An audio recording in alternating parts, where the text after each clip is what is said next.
Ms. Fulford, State, you may give your rebuttal.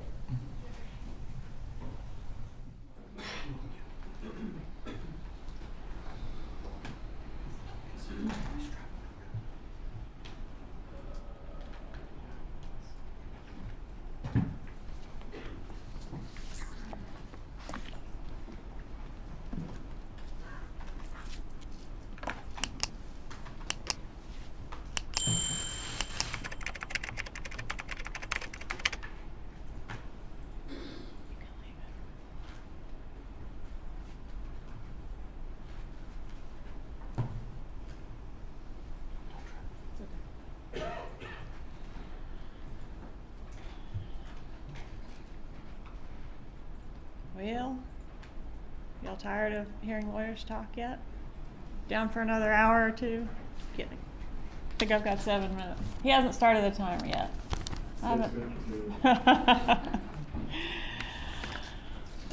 Okay. It does not matter what Miss Fulford thinks, if she's right, if she's wrong, if I'm right, if I'm wrong. What the lawyers say is not evidence. You have the evidence before you. They say it means one thing, I say it means something else, only you guys decide, right? I think outside your house means outside your house, but apparently outside your house means something else. I think a very contentious divorce means a very contentious divorce. They think it means an amicable divorce. You guys decide, right? Look at the evidence and you guys decide. Is everything not what it seems and actually something else? You guys decide. A TV repair appointment is not an alibi because she could have changed it to earlier, but she didn't change it to earlier. That's where she was when he was getting killed. That's an alibi. This TV, that doesn't mean, that's not code, that's a hint. A hint for what? It's code. What does it involve? The two of us. Oh, well, that actually means it doesn't involve the two of us because we're being extorted, we're victims, it doesn't involve us. So what does it involve? The two of us actually means it does not involve the two of us. That's what we've heard. A one-way non-extradition ticket to Vietnam? It's not fleeing. It's a setup. How did I set her up? I didn't make her do that. I didn't get her a fast-track visa. I didn't get her a one-way ticket. She did that. She made those choices.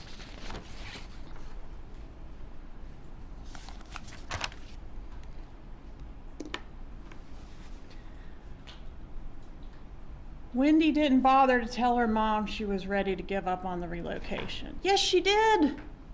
Look in the emails. She was giving up and Donna wasn't having it. That's when she gets the totally unhinged email from her mother suggesting,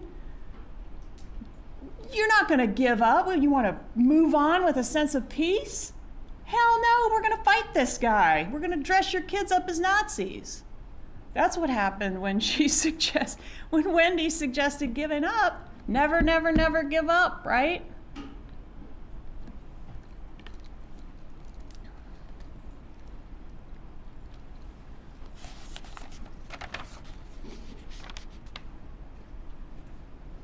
This murder charge is not based on the fact that she said some bad words. I mean, I'd be facing murder just in this courtroom.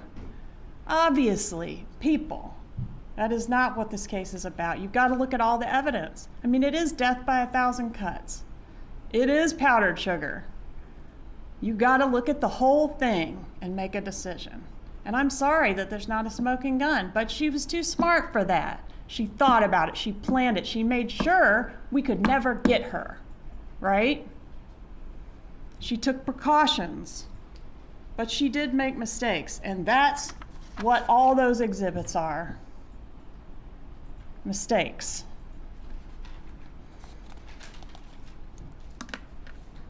My spin and the spin I'm putting on all the evidence, that's not, it doesn't matter what my spin is. It's your spin. You look at the evidence, you decide. I tell you what I think it shows. They tell you what they think it shows. Can you see the other side? And what do they think it shows? They don't have to prove anything. I have to prove the case. Yes. But what are they saying?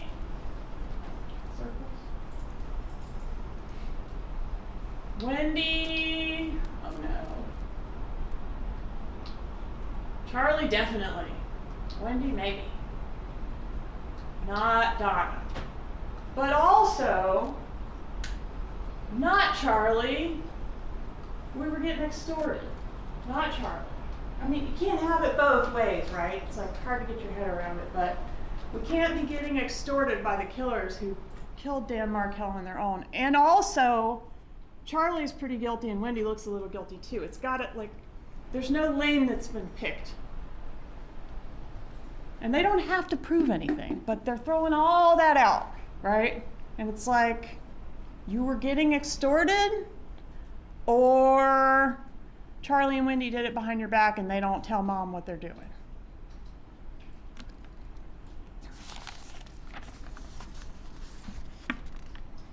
Can't charge Donna because Charlie already went down for this. No, that's not true.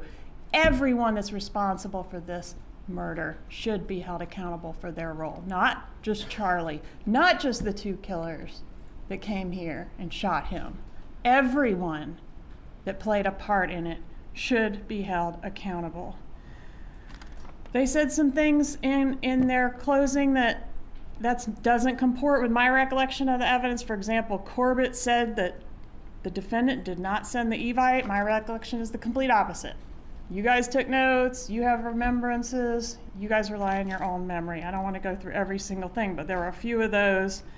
The only complaint from a 3- and 4-year-old was, Grandma says you're stupid. Oh, that's dumb. Well, no, I remember that the kid also said, Grandma hates you. Rob has an axe to grind. Mary Hull said that the Adelson Institute was Charlie's until 2022. Not my recollection, but hopefully you remember that it changed hands in 2015. No SunPass records. Do you need SunPass records to know that Donna Adelson was outside Charlie's house on the night of the murder? We didn't know that. Catherine Magbanoa told us when I got to Charlie's, he told me his parents had just come, right? And brought the money. But when we looked in the records, there's a text outside your house corroborating what she said. That's important. She was outside his house. Oh, well, she had the garage code. Why didn't she go in? I don't know if she went in. Maybe she did. She told him, I'm outside your house. He said 10 minutes. He's going to be there in 10 minutes. Maybe she did go in. I don't know. But she was there. That I do know. I don't know why she's denying that. Grandma motion. We disagree with what the words say. I mean, I don't know what to tell you. I say the words say, I don't want the kids around Grandma because she's disparaging me. Somebody needs to be there to monitor. They say, no, that's not what it means. It means something else. Charlie's extortion story. She wrote the checks because she had to save her son's life. Well, right. So if that's the case, we're picking lane 2 here, down below. And that's where all that evidence comes up about that pushes back on that. Like, that couldn't happen. They're not going to be spitballing the drug dealer defense years after they've been extorted. Like, that didn't happen. That was a lie, right? That Charlie came up with in his testimony, and that she then kind of got stuck with after saying all the truth is out, truth is out, truth is out. Plus, she's got to come up with something for writing those checks. She paid for the murder.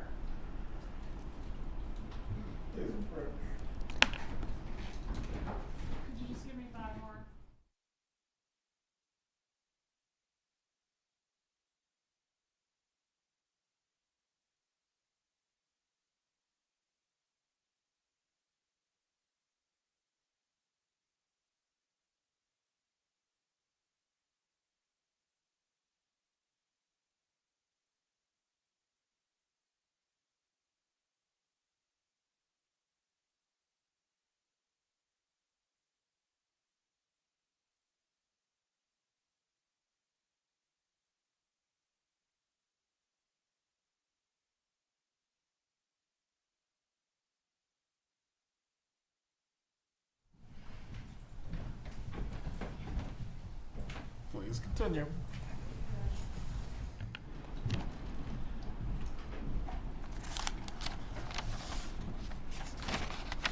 Sanford said he never made a mistake. Not my recollection.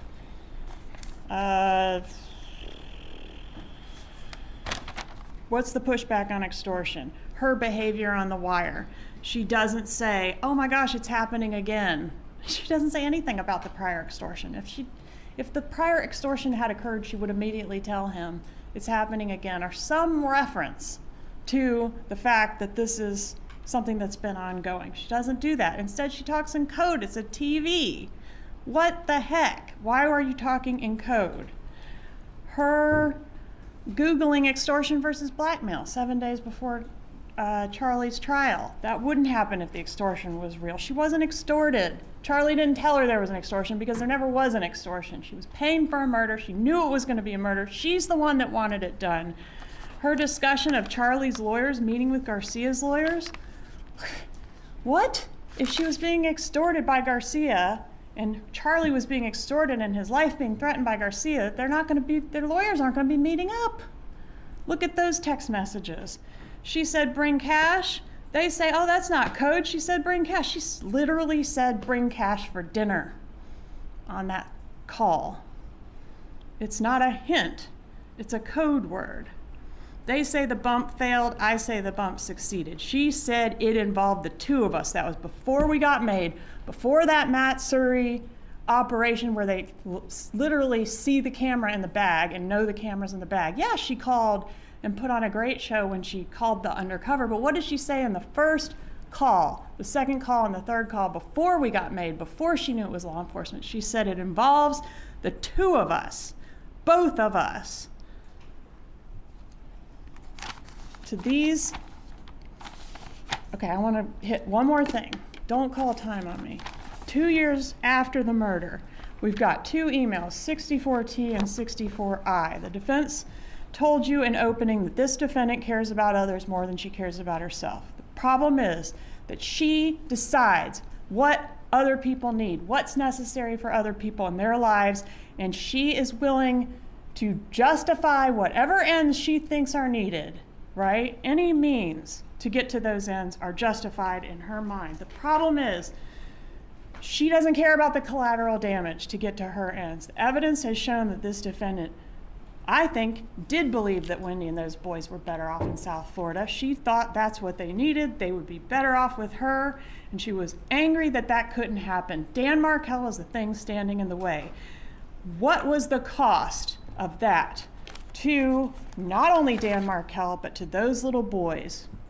Those little boys lost their father. Look what she says in 64T. Children are 2 and 3. Children do not even have a memory of life before age 5 or 6. Look what she says in 64II when Wendy is concerned. This is 2 years after the murder. Her child is having trouble at school, crying because he misses his father. And this woman, this nice grandmother, innocent woman, says, quote, I still do not believe that Ben is sad about his father. Quotations on the sad. 64II. I still do not believe that Ben is sad about his father. I spend a minimum of 25 hours a week with him, and oftentimes more than that, including weekend times and sleepover days, and have never experienced a time when he was sad. I think it's just another phase of the many, many phases that kids go through. The problem is they have a highly intelligent and sensitive mom. She doesn't believe that this kid is sad because she can't take accountability for her own actions and the catastrophic consequences that this had on everyone's life in her family.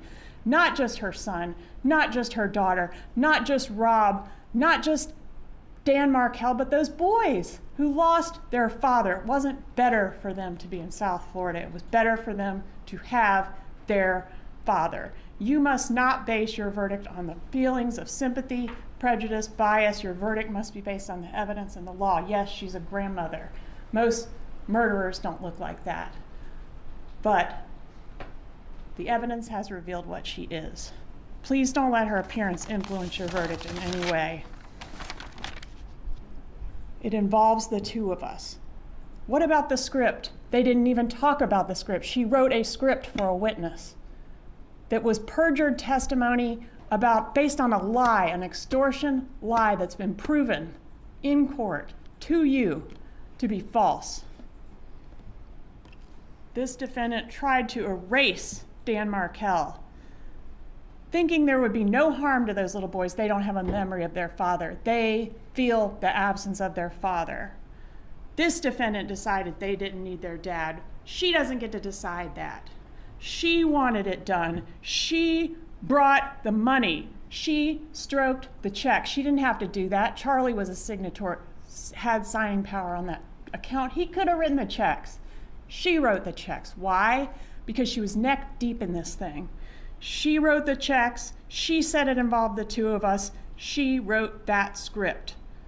May you have the strength and the common sense to see this evidence for what it is. It's only one thing. There's only one truth. It can't all be right. It's only one truth. Render a verdict that does justice. Find her guilty. Thank you. In just a few moments, you'll be taken to the jury room by the bailiff. The first thing you should do is to choose a foreperson who will preside over your deliberations. The foreperson should see to it that your discussions are carried on in an organized way and that everyone has a fair chance to be heard. It is also the foreperson's job to sign and date the verdict form when all of you have agreed on a verdict and to bring the verdict form back to the courtroom when you return. During deliberations, jurors must communicate about the case only with one another and only when all jurors are present in the jury room. If a juror goes to the restroom, the deliberation should stop until the juror returns. You are not to communicate with any person outside the jury about this case. Until you have reached a verdict, you must not talk about this case in person or through the telephone, writing, or electronic communication, such as a blog, Twitter, email, text message, or any other means. Do not contact anyone to assist you during deliberations. These communication rules apply until I discharge you at the end of the case. If you become aware of any violation of these instructions or any other instruction I have given in this case, you must tell me by giving a note to the bailiff. Many of you have cell phones, tablets, laptops, or other electronic devices here in the courtroom. The rules do not allow you to bring your phones or any of those types of electronic devices into the jury room. Kindly leave those devices on your seats where they will be guarded by the bailiff while you deliberate. If you need to communicate with me, send a note through the bailiff. If you have voted, do not disclose the actual vote in the note. If you have a question, I will talk with the attorneys before I answer, so it may take some time. You may continue your deliberations while you wait for my answer. I will answer any questions, if I can, in writing or orally here in open court. During trial, items were received into evidence as exhibits. You may examine whatever exhibits you think will help you in your deliberations. The photographic, disc, jump drives, reports, and document exhibits will be sent into the jury room with you when you begin to deliberate. If you wish to see any other exhibits, please request that in writing. In closing, let me remind you that it is important that you follow the law spelled out in these instructions in deciding your verdict. There are no other laws that apply to this case. Even if you do not like the laws that must be applied, you must use them. For more than 2 centuries, we have lived by the Constitution and the law. No juror has the right to violate rules we all share. Before the deliberations begin still afternoon, we are going to discharge at this point the alternate jurors. If the clerk could please read out the names of the alternates.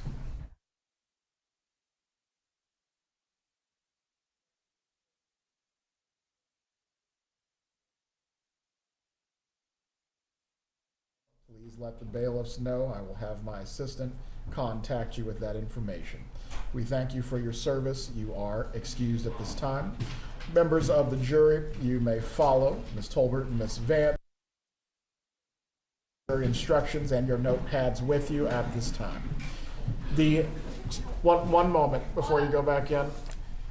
The transcripts of the recorded call, these are to remain out here. Please leave those in your seats. Make sure you leave those on your seats, please. Only the jury instructions and your notes.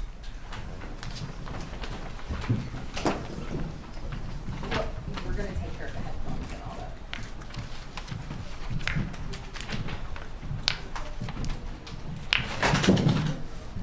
It's okay. I'll send you a bill.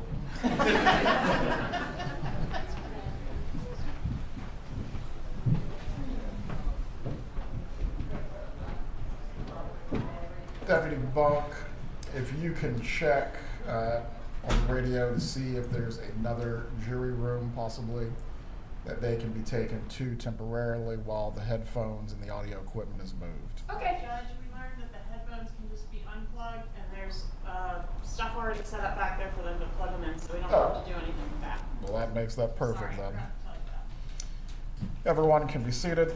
If the parties can review the items that will go back into the jury room with the jurors. The instructions that were read aloud with a copy of the verdict form. You can inspect that as well before it goes back. I will hand that to the clerk at this point. Instruction 4.2, instruction upon discharge, that will just remain out here as the case is not yet concluded.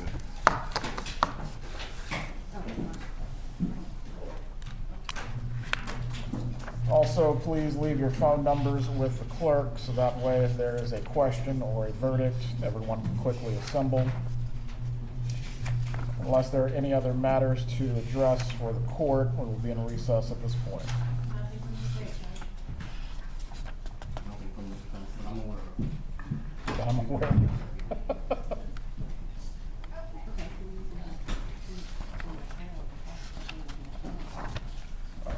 There's the instructions. And the verdict form is in here? Verdict form is in there. Check for pages 8 and 9. For everyone else, you may step outside the courtroom or you may remain at this point. We will be waiting for the jurors. Chief Street.